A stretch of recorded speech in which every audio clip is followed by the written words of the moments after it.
One of my guests actually took a photo on his iPhone, and that's kind of the photo that went viral, was me on the phone with the police, and I had him in an arm bar, and I had my foot on his throat, and that was the photo that kind of went viral. And so that's the iPhone thief story.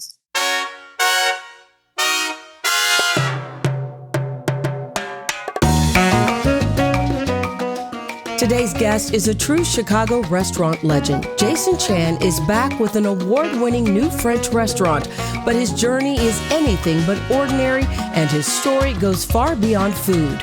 He's a martial arts expert, a cancer survivor, and he once took down a would-be thief with his own two hands. This is a conversation about strength, reinvention, and how one man's fight has shaped everything he does. So pull up a seat and get ready for a story that's as powerful as it is inspiring. This is Supper with Sylvia.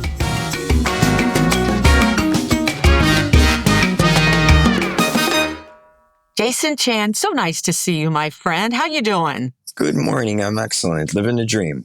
Oh, I'm so glad to hear this, and you actually are, because how long has your new restaurant, Gavroche, been open now?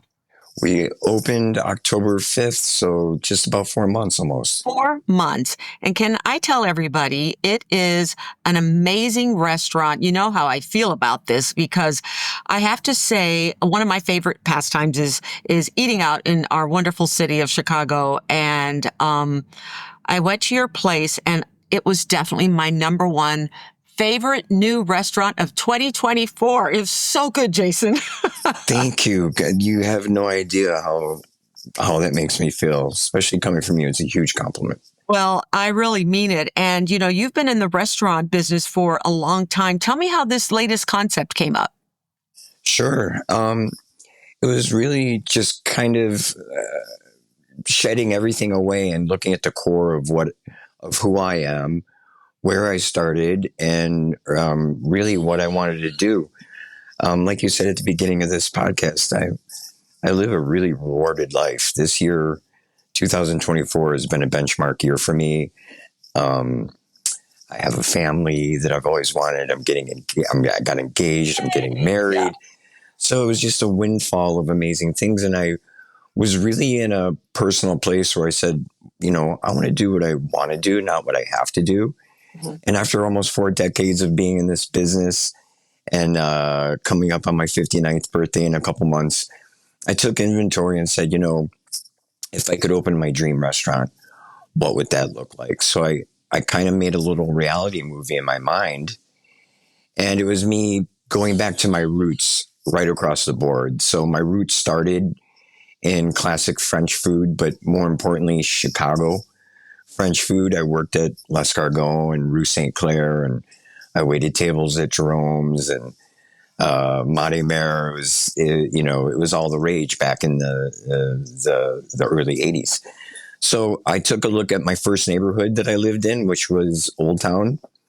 I looked at the food that really captured my passion and my love at the beginning of this restaurant path that I decided to put myself on. So I thought, what better than open a very small, petite jewel box restaurant. And I chose Old Town. I found a spot. I knew I was going to do French food, but then I really wanted to kind of formulate a concept that was innovative. I like to consider myself maybe a little rebellious, and I thought, man, let's do something that's kind of pushing the norms and something that's innovative and disrupting what's out there. And I thought, you know, there's a dozen and a half French restaurants in Chicago. A lot of them are iconic. I love them all. I still, my day off is on Tuesdays, and I still go see Oliver at Le Bouchon. Oh, wow. Because it's an industry petri dish. Everybody goes there on Mondays. I can't go there on Mondays anymore, so I go on Tuesdays for lunch. And so, long story short, I said, everybody's doing bistro. I love all the bistro restaurants. Let's do a modern take on classic French bistro, because that'll set us apart. Everybody's familiar with bistro food, French food. let's really take it up a notch and kind of steer in a different direction. I use the analogy that if everybody's in the Navy right now, let's be pirates. Everybody's using the safe waters and going the safe route.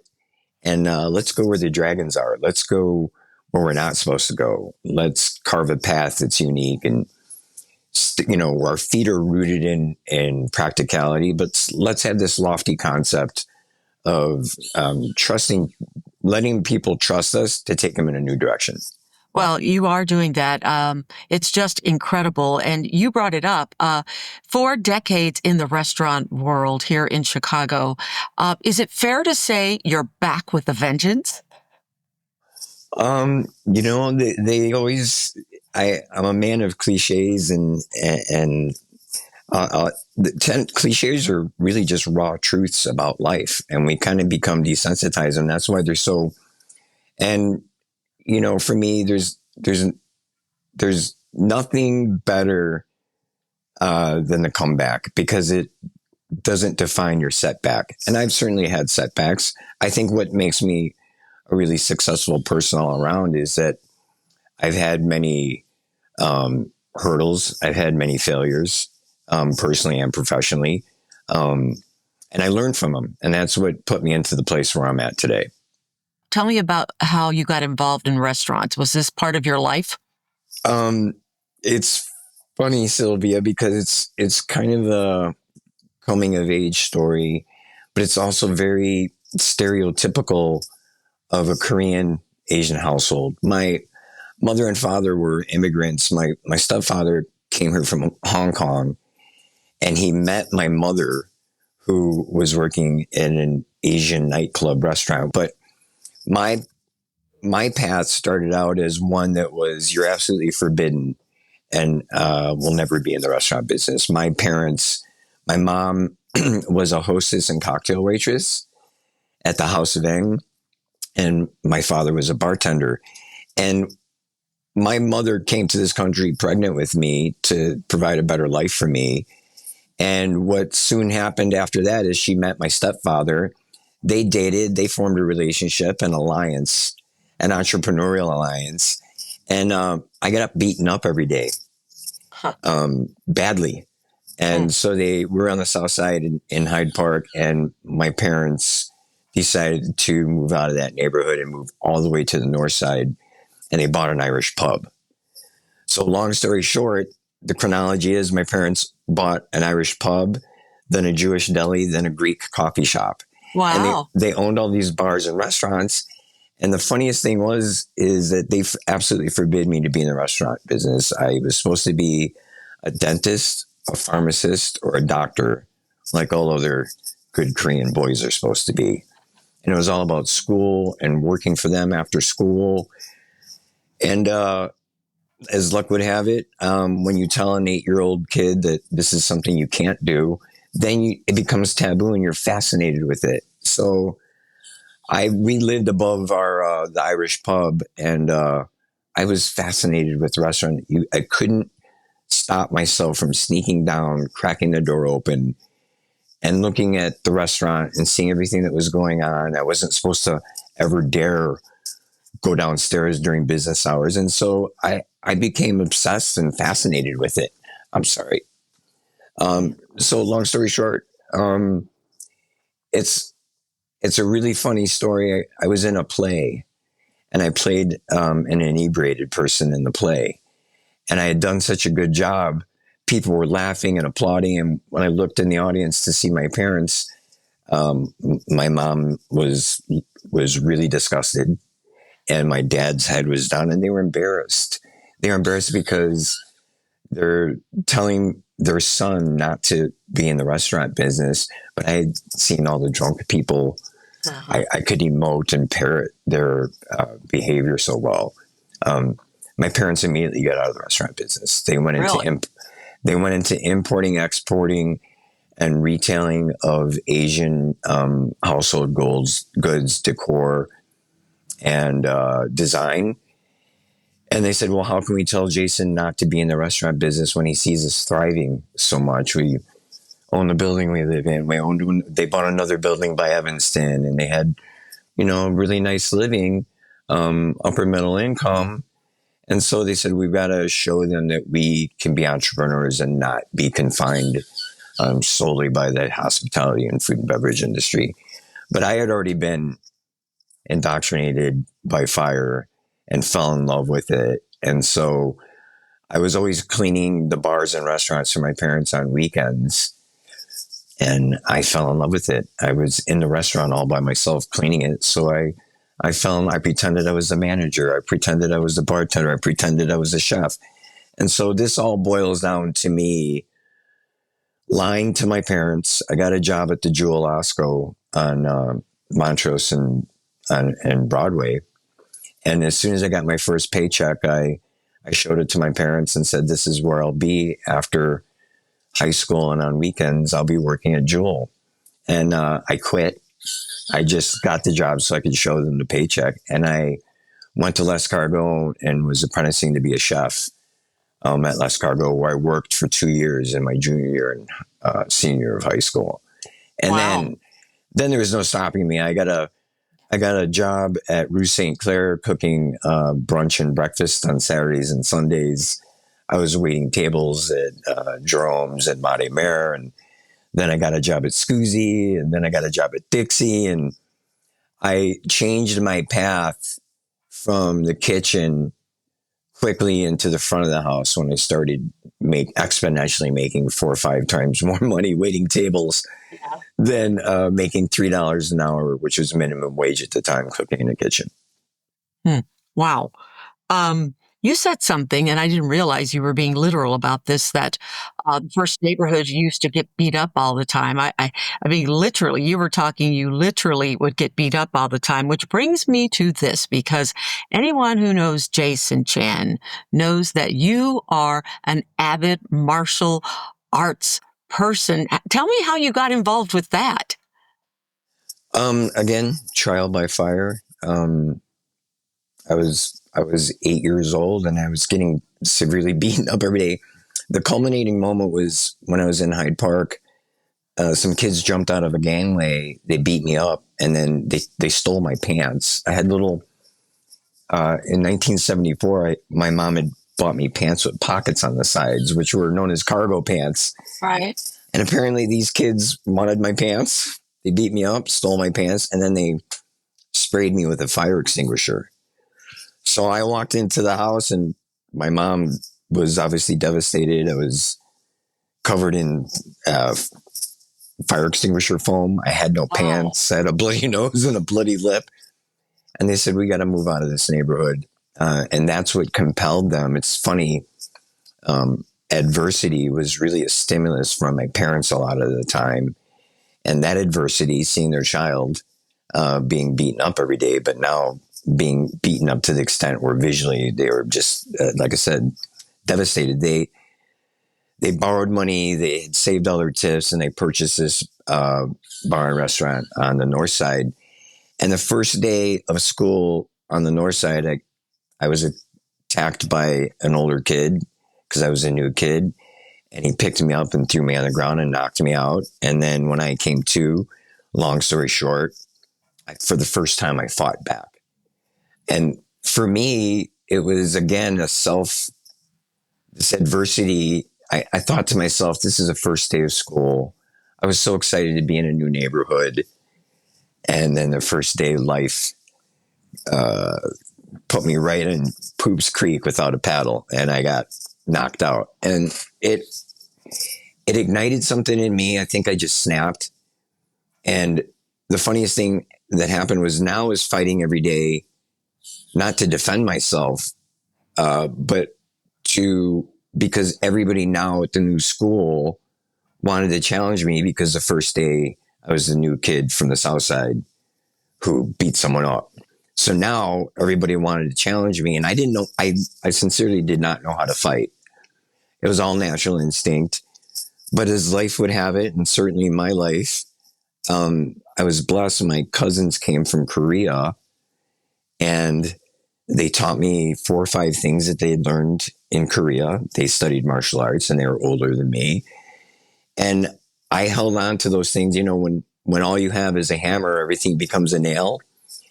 So they indoctrinated me, and that was my first foray into martial arts. My cousins teaching me, and then from there, I kind of didn't look back. I joined a Hapkido school and a Kung Fu school, and I got into boxing, and I was on the wrestling team in high school and a gymnast, and I was very, very physical.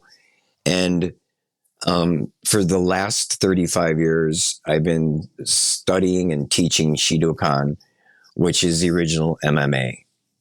So that's the origin story behind my life with martial arts, and it's a way of life, and it's certainly definitely very, very prominent part of my life.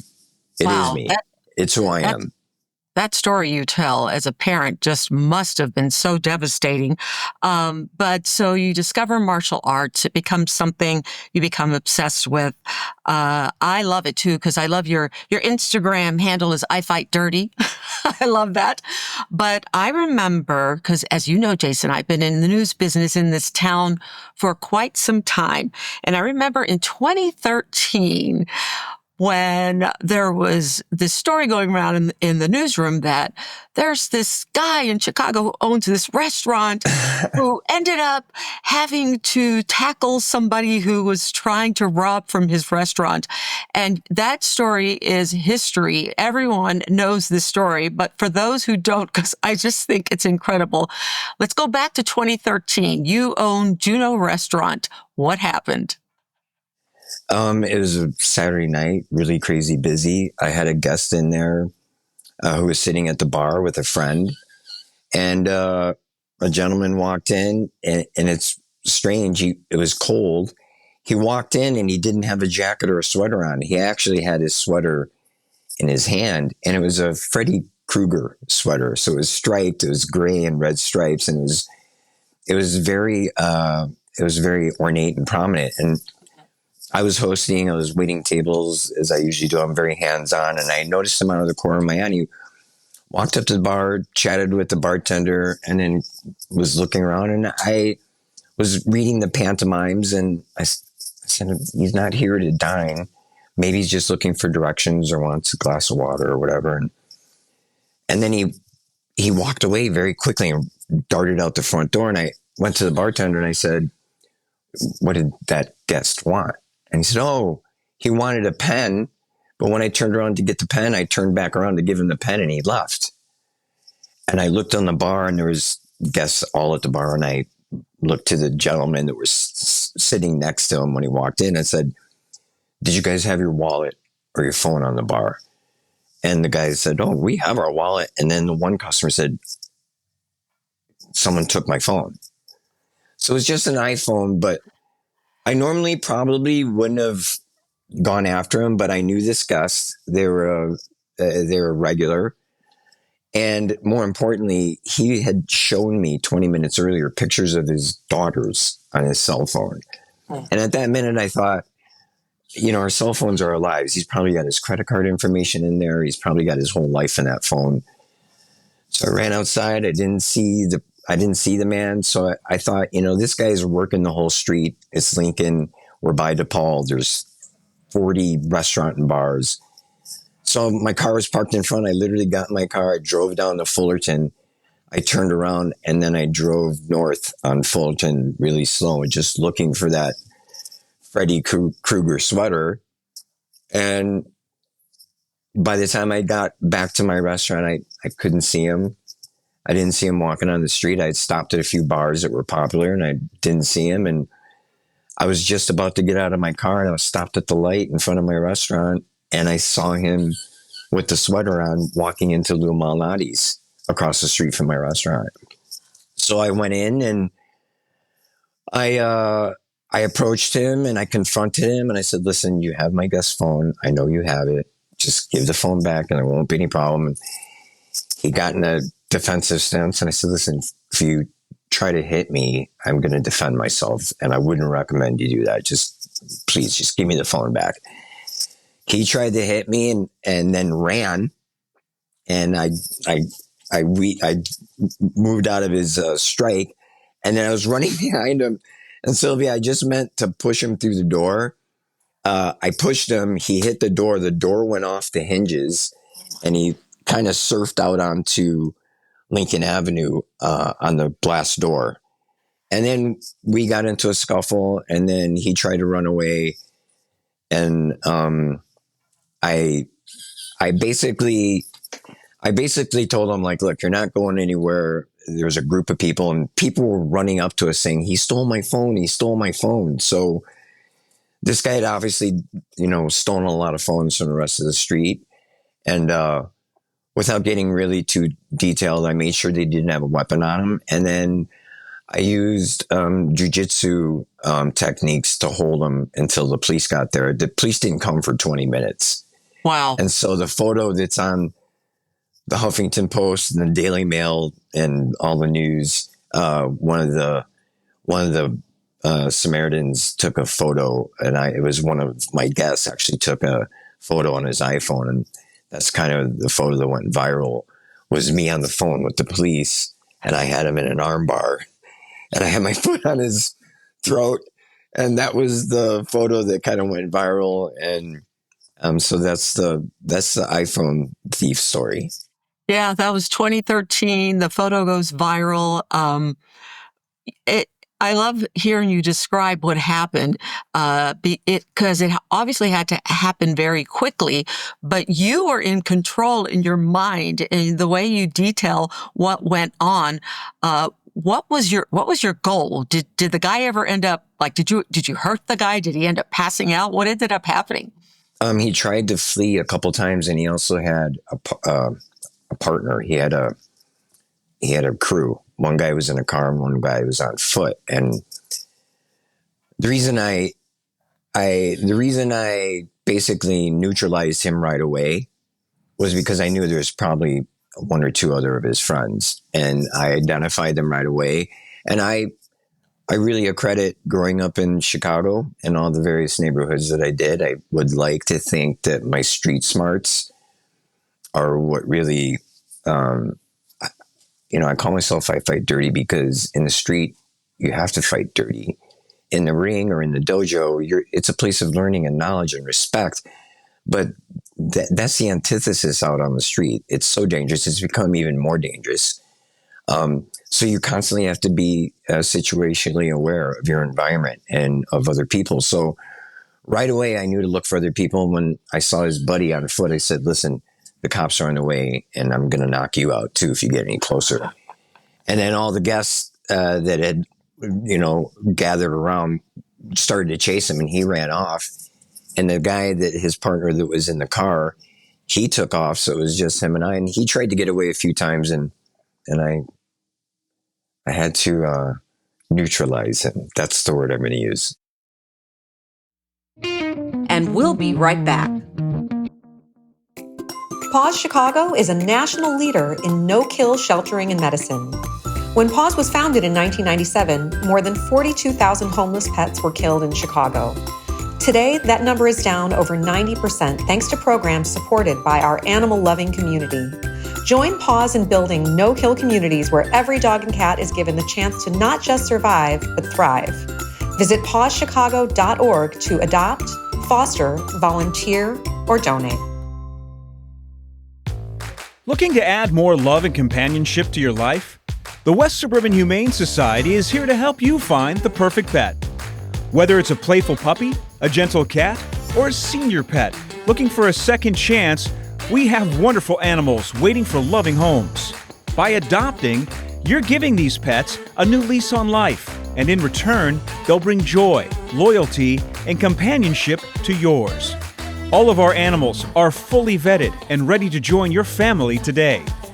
Visit wshsdg.org to see available pets, learn about volunteer opportunities, or donate to support our mission. Make a difference, change a life, and find a friend today at the West Suburban Humane Society, where love and second chances begin.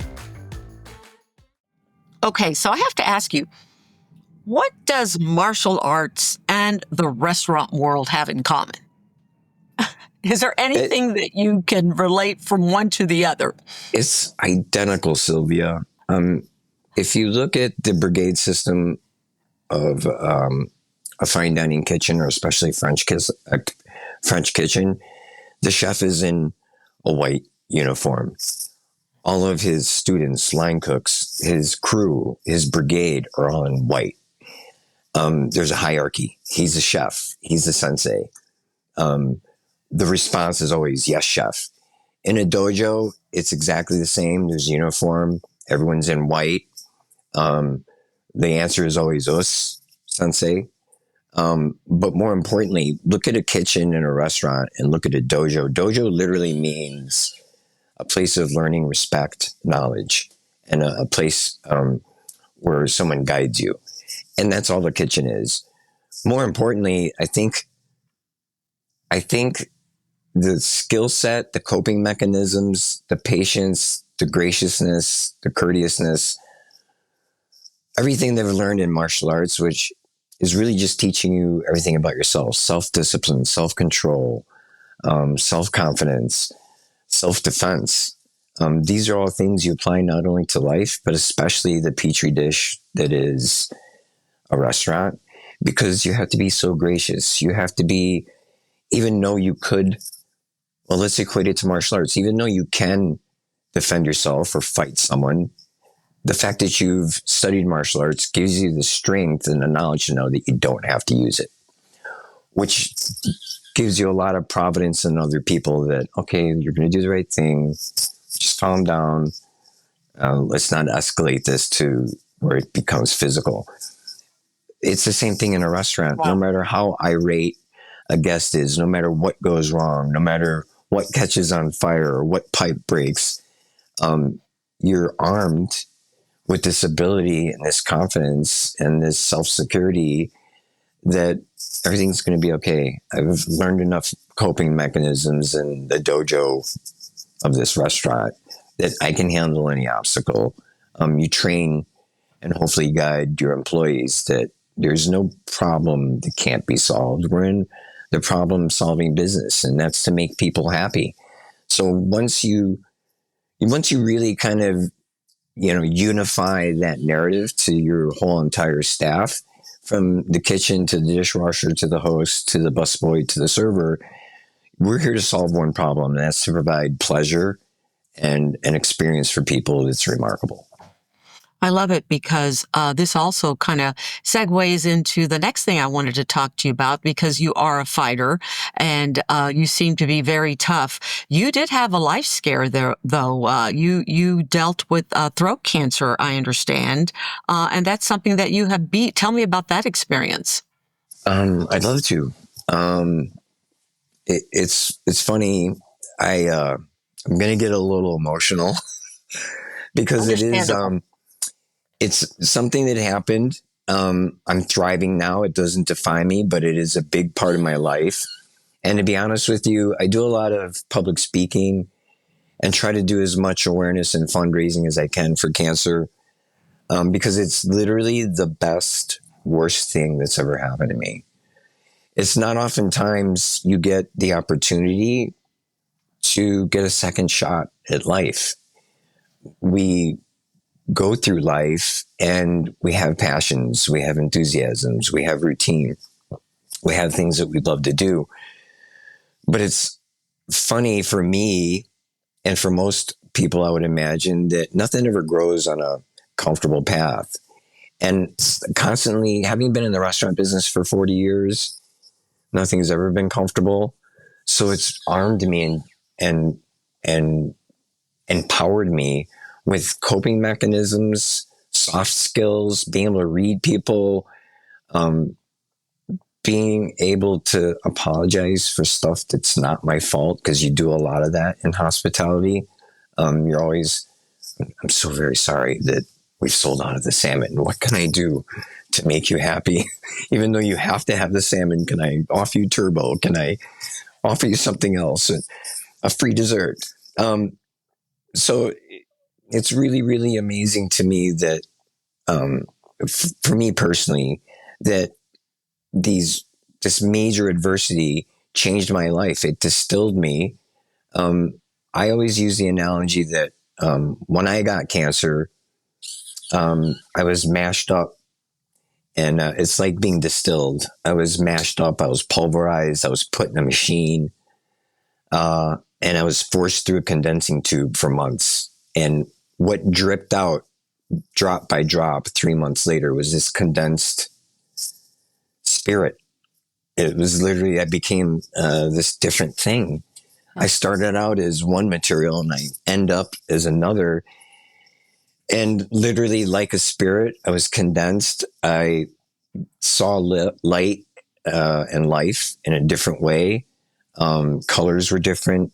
My life and my world became a tapestry. I realized that the people that were most affected, I mean, I was affected by the disease, but my parents, my best friends, my employees, my students, this industry rallied around me and funded my GoFundMe, and more importantly, my personal accounts, so I could pay my mortgage and my rent and my insurance and my car payment and everything. So I owe a lot to getting cancer. It changed my life for the better in a lot of ways. I have a deep appreciation and gratitude for everything. And now I'm a highly rewarded man. Every day I walk this earth, I realize how abundant my life is, how much I have to be grateful and thankful for. And I'm human. I make mistakes. I'm not perfect, but what I now try to do on a daily basis is try to be the most excellent version of myself I can be. Not a human, because that's so vague, but for me, I'm just trying to be the best Jason Chan that I can be for my mother and father, for my best friends, and for my soon-to-be wife and stepson. I live the most grateful, rewarded life because of That's cancer. beautiful. That is beautiful. You turned something around that could have been bad into something that you've really learned from. And let's go back to what you said at the top here. I mean, wow, you already are having an amazing year. You're engaged. Congratulations. Thank you. What would you say, would you say this is probably one of the best moments of your life right now, what you're living? I almost feel guilty. I don't, but I started to, because, as a human being, and especially for me, I thought, wow, what a tremendous windfall the last 2-3 years have been between the restaurant and my engagement and my beautiful life partner that I've met. And I was on a reality show. My restaurant is thriving. People are loving it, and there's no better marketing than happy guests. And that's a real reason, like, we're speaking even today, because, like, we're doing remarkable, magical things there. And for me, I feel I'm a very spiritual person. I do a lot of manifesting and meditating, and I do a lot of things to really work on myself every day. And it's amazing to me that what's come to fruition for me is that changing my inside world has changed my outside world drastically. And so, what is the definition of success and happiness for me? It was having coffee with Heather this morning and taking my stepson to school. Everything else aside, surviving everything that I've survived, thriving in everything that I've thrived. The most important thing for me is the happiness I have with myself and who I'm sharing my life with right now. It's the best decision I ever made was my life partner. Wow. You're so inspirational. I love listening to you talk. I always love to ask my guests from Chicago and, doing what you do. What is your favorite go-to restaurant in Chicago? I know you probably got a few, but like if you just want some comfort food and you're going to be treated well and it's going to be consistent and it's just comfort, where would you go? I would have to say that, to just say one place is too hard, but I'm also a creature of habit, because whenever I ask that question all the time, like, what makes your favorite place, and it's usually the way you're treated. And then as I've gotten older, the food's almost consequential. Like, I think it's like, if you and I went to a restaurant somewhere, Sylvia, it would be because I was going there with you and the conversation we had. So if there was bad service and bad food, I really honestly wouldn't even care. It would be about the moment that you and I are sharing. Because I think as you get older, it becomes about the life event more than the place. But, you know, we live in the food capital of North America now. So that being said, Ever is my favorite fine dining restaurant. And it has nothing to do with my dear friendship with Chef Curtis Duffy. It's literally the food first, the ingredients there. He's sourcing the best ingredients from the entire world. The service is immaculate there, and I'm a big service guy.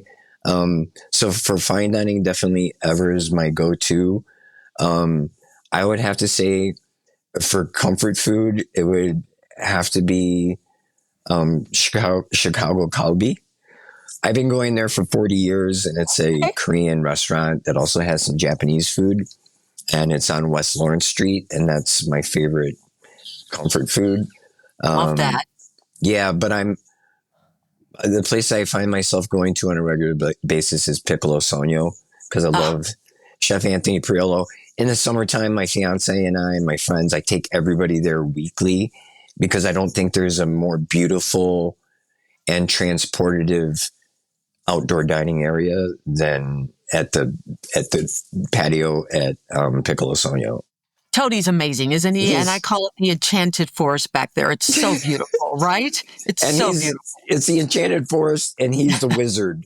Yes, there you his go. Hospitality, like I've learned so much from him over the years. Just he answers the phone whenever I call. He takes my reservation himself. If I'm not there and I send people there, he goes out to the table. He treats everybody with. It comes from a genuine place. Yes. Like myself, I know he genuinely loves hospitality. He loves cooking. He loves nurturing guests, and you can tell. There's nothing, he's not phoning it in. When you go there, you feel how much he loves his restaurant. Yeah, you certainly do. I love how heartfelt and how thoughtful you are in everything you say. So I wonder, how would you describe yourself to others, or how would you like to be described by others, more importantly?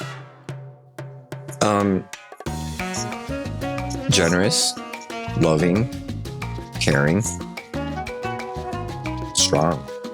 Well, I think you are definitely all those things. I'm excited to get back to your restaurant and enjoy that amazing food, and can't wait to see the new ventures that are coming your way. And such a pleasure, Jason, after all these years. We've known each other for such a long time, and I'm so happy you are in such an amazing place. Thank you for doing this with me. I can't thank you enough. This podcast is produced by Jane Stevens, audio engineering and original music by Donnie Cutting, social media and promotions, Magali Blaisdell.